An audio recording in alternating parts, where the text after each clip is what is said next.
Ce matin, dès les premières lueurs du jour, le MSC Meraviglia a pris la mer pour 3 jours d'essai. Et les Nazériens étaient nombreux pour assister au départ du paquebot de plus de 300 mètres de long. Eric Egon.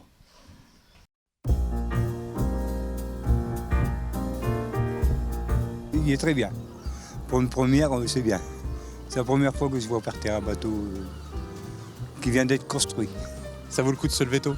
Oui, ça vaut le coup. Oui. Et puis il fait beau. C'est le principal. Il n'y a pas grand monde, hein. Si. Il est peut-être un peu tôt? C'est un peu tôt, oui. Puis c'est la semaine, les gens travaillent. C'est une question de goût. Bon, c'est du beau travail, c'est une belle réalisation. C'est quand même quelque chose de très en pointe. Là. Notre ville, c'est important. Mais pour moi, c'est pas... Bon, c'est le plaisir de la manœuvre, de voir les choses, mais bon, plus l'impression de voir un hôtel flottant. Voilà. Magnifique et fier pour les salariés qui l'ont construit. En plus, un petit lever de soleil, c'était magnifique. Ça donne vraiment envie de faire une croisière. Le voir l'extérieur, c'est bien, mais l'intérieur, c'est encore mieux. Nous sommes jeunes retraités, nous sommes à Saint-Nazaire depuis 6 mois. C'est le premier que l'on fait et on en fera d'autres.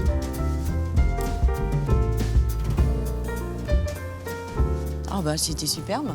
Il est gros, il est magnifique, il est plein de couleurs, il est bien travaillé, donc il est parti, voilà, pour 3 jours d'essai. Et puis quand il reviendra dimanche, je serai peut-être là. Vous faites tous les départs? J'essaye de les faire, ouais, suivant les horaires, mais autrement, oui, j'essaye de faire tous les départs.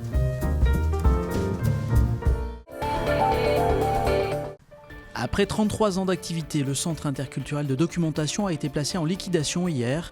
Ce lieu, référence pour la lutte contre les discriminations, connaissait une situation financière compliquée depuis plusieurs mois. Benoît Valti. Le tribunal lui avait pourtant accordé un sursis il y a quelques semaines, mais au vu d'une situation financière trop critique, le juge a ordonné la liquidation du Centre interculturel de documentation. Pour son président, Franck Barrault, ce triste dénouement est lié à une mauvaise gestion de la direction du centre. Il y a eu,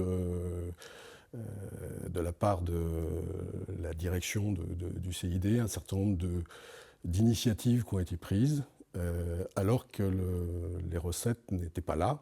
Et aujourd'hui, on se retrouve devant une accumulation de dettes parce que des opérations ont été montées qui n'étaient pas financées. Une accumulation de dettes qui avoisine aujourd'hui les 75 000 €. Le versement anticipé de la subvention 2017 par la ville de Nantes n'a pas suffi et la fermeture du centre va entraîner le licenciement de ses 6 salariés.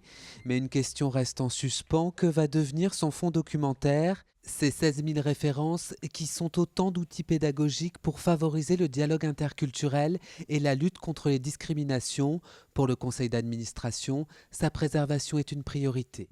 Alors, le fonds documentaire doit être absolument préservé et on est en train de travailler avec les différentes parties prenantes à la transmission dans son intégralité du centre de ressources et je dirais même plus à son développement. Contactée par Nos Soins, l'ancienne directrice du CID n'a pas souhaité s'exprimer. Suite de notre série sur les candidats à l'élection présidentielle, on s'intéresse aujourd'hui aux soutiens locaux de François Asselineau, le candidat UPR qui prône notamment la sortie de l'Union européenne. Jean-Michel Naga. Il est excellent. Il est excellent. Il est d'une grande intelligence et d'une grande sensibilité. Tout ce que les autres n'ont pas. Ils ne tarissent pas d'éloges pour leur candidat François Asselineau, 59 ans, inspecteur des finances, le fondateur de l'UPR, l'Union populaire républicaine, et partisan du Frexit, autrement dit la sortie de l'Union européenne. Il y a un point commun chez les adhérents de l'UPR, c'est qu'on aime la liberté. Et la liberté, c'est sur tous les frontons des mairies. C'est le premier mot, liberté, égalité, fraternité. Et la liberté, c'est très important pour les Français. Et on l'a perdu quand on était dans l'Union européenne. Selon François Asselineau, la France doit donc quitter l'Union européenne et l'OTAN. Il prône aussi des référendums d'initiative populaire et la reconnaissance des votes blancs.